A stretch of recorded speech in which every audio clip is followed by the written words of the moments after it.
They say the trail to Mount Rinjani is tough, but no one tells you how quickly it can turn fatal. Juliana Marins was no rookie. She'd traveled solo before, shared her hikes online, and smiled through every altitude. But something about this trip didn't sit right. The timeline didn't add up.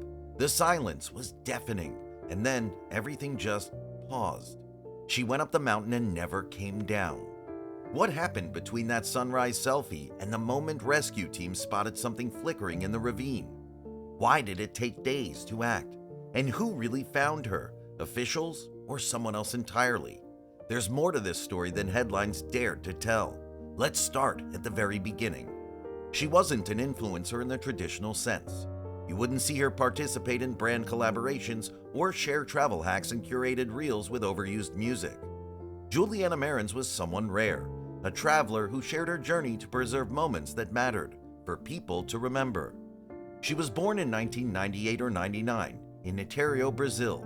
It's a city across the water from the chaos and color of Rio de Janeiro, a place shaped by restless tides and the pull of distant places. She became a publicist by profession, but her passion was clearly elsewhere, in the small alleys of Southeast Asia on sun-baked motorbikes, or scribbling her thoughts into the captions of Instagram posts. She worked as a publicist, sure, but what really piqued her interest was chasing moments. And Southeast Asia gave her plenty. The sunrises in Vietnam, the street food in Bangkok, the ferry rides in the Philippines, where she'd laugh through seasickness and still take pictures. Indonesia was her next chapter. She had no idea it would also be her last. What's unclear is how that final chapter, on the slopes of Mount Rinjani, turned into something no one expected. And it's where we begin to ask questions that still don't have answers. By June 21st, Juliana Marins had already been solo backpacking across Southeast Asia for months. She wandered through the Philippines, cruised on ferries that made her euphoric, tasted the flavor of Bangkok's street food, and soaked in Vietnam's pastel dawns.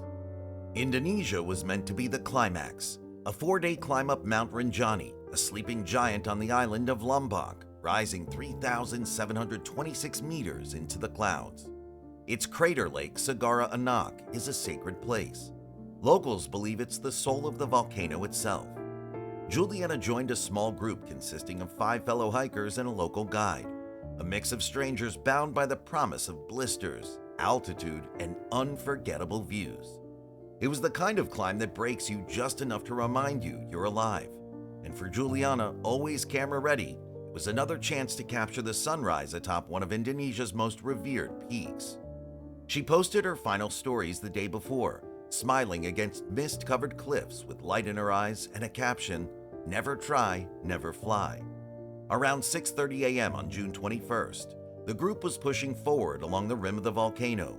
The world was still dark, and there was this silence that only comes before sunrise, 3,700 meters above sea level. Juliana had always been up for a challenge, but that morning, something was different. She signaled to the guide that she needed a moment. She was tired, maybe more than she let on. So she stayed behind, alone, just for a little while. The others moved ahead. And in that short gap, maybe an hour, maybe less, something irreversible happened. She slipped, probably on loose volcanic gravel, and plunged down a steep ravine, falling an estimated 300 to 600 meters into the crater. She didn't vanish without a trace. Juliana crashed through jagged ledges, skidding, tumbling, until her body came to rest on a narrow shelf of volcanic ash and broken rock, a place no one was ever meant to reach. But here's the part that breaks you. She survived the fall. She was bruised, likely injured, but conscious. According to accounts from survivors and rescuers, she was calling out for help. She even managed to flash her phone's light. Later, drone footage would confirm what those early witnesses had sensed. Juliana was there, crouched on a steep slope, alone but alive. As the morning fog began to lift, panic turned into action. Rescue teams and even some nearby tourists launched drones and thermal scanners into the sky. And by day 1, they saw her, still holding her flashlight and signaling. And from above, she was just a few hundred meters from the rim. But that's when the mountain tightened its grip. The terrain below the rim was too steep. Jagged rocks, loose volcanic ash that shifted under every step. And then came the fog, rolling in thick and swallowing visibility without warning. Rescuers tried. They trekked down nearly 300 meters, shouting her name into the canyon, but didn't hear anything. By Sunday, she'd slipped even farther down, close to 600 meters below the rim. Still visible from the air, but now beyond reach by foot. Helicopter rescues were considered, but the winds at that altitude spun wildly out of control.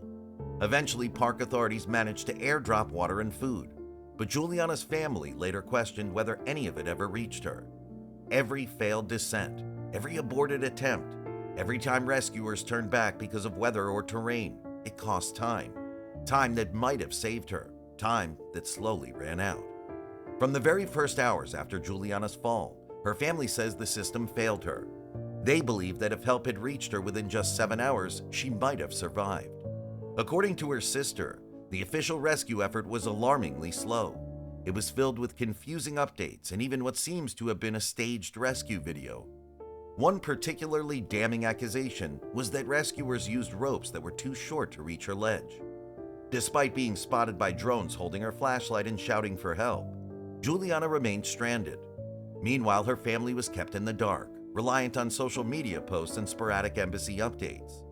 This was when grief spread beyond Niterói. Back in Brazil, the nation was heartbroken and angry. They wanted answers. They wanted the truth. As frustration grew, local climbers quietly took matters into their own hands. Brazilian and Indonesian press began highlighting Mount Rinjani, a volunteer guide who, after official teams halted, descended into the crater alone. Night after night, Agam dug in. He camped on the slopes, rigged ropes, and ultimately carried Juliana's body out himself at dawn. Social media lit up with praise. Government didn't care, he did.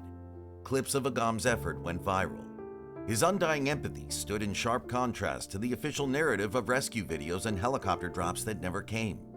So, while rescue teams struggled with fog and logistics, volunteers risked everything and succeeded where professionals faltered.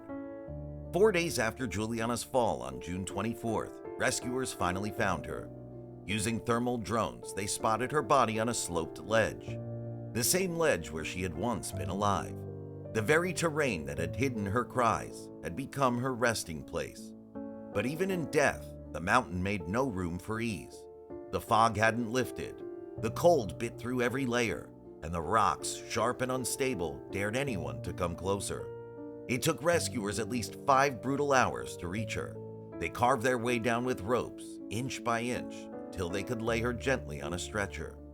By the end of that day, her body was safely transported to Bayangkara Hospital. That's where her father, Manuel Marins, identified her. One look, and he knew. But no parent is ever ready for that moment. Her lifeless body, cold and still, shattered something inside him. Soon after, Brazil's Ministry of Foreign Affairs confirmed her death and expressed condolences. But for Julia's family, words weren't enough. They claimed the rescue had been botched by both Indonesian authorities and Brazil's own embassy in Jakarta.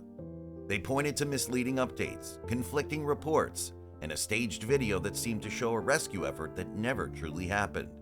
And perhaps the most painful claim of all, that the water and food airdropped to her never reached her. Her sister Mariana cut through the diplomatic chatter. The Indonesian government is lying, and the embassy is not verifying facts before informing us, she said. The foreign ministry's relatively bland condolences did little to stem the outrage, and now the family insists on justice. The Marins have gone public. On June 25th, they posted a blunt declaration. It's justice or bust. They contend that had rescue arrived within 7 hours, Juliana might have survived. They filed complaints in Brazil and opened an Instagram account dedicated to the pursuit of truth. This is a demand for answers. What happened on the mountain? Why did official protocols fail so spectacularly? And who will be held accountable?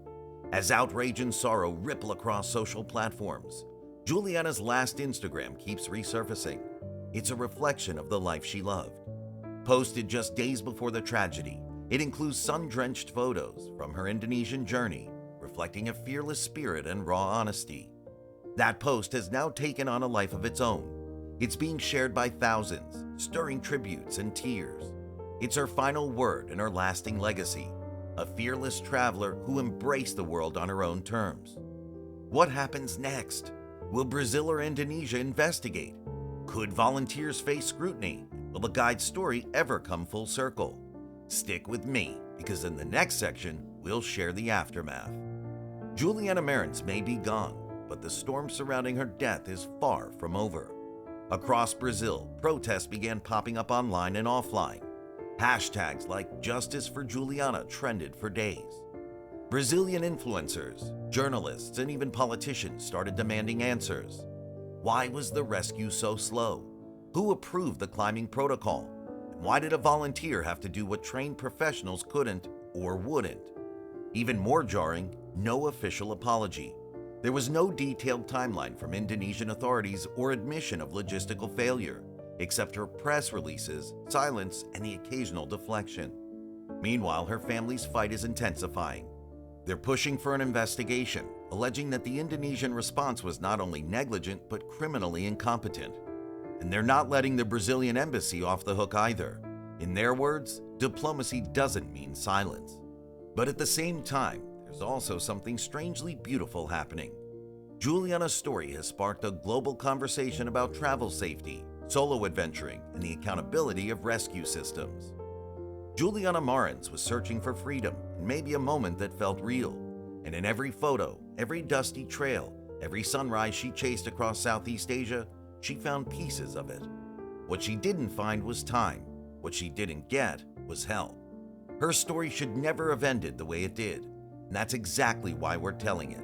To ask questions, to challenge silence, to make sure the next Juliana isn't left waiting in the fog. So if her story moved you, share it, speak her name, and demand better from the systems meant to protect us. And above all, to Juliana's family, if this ever reaches you, we are sorry. We're grieving with you. From every corner of the world, we're sending love, strength, and healing. You deserve answers. Juliana deserved a rescue. And now she deserves to be remembered.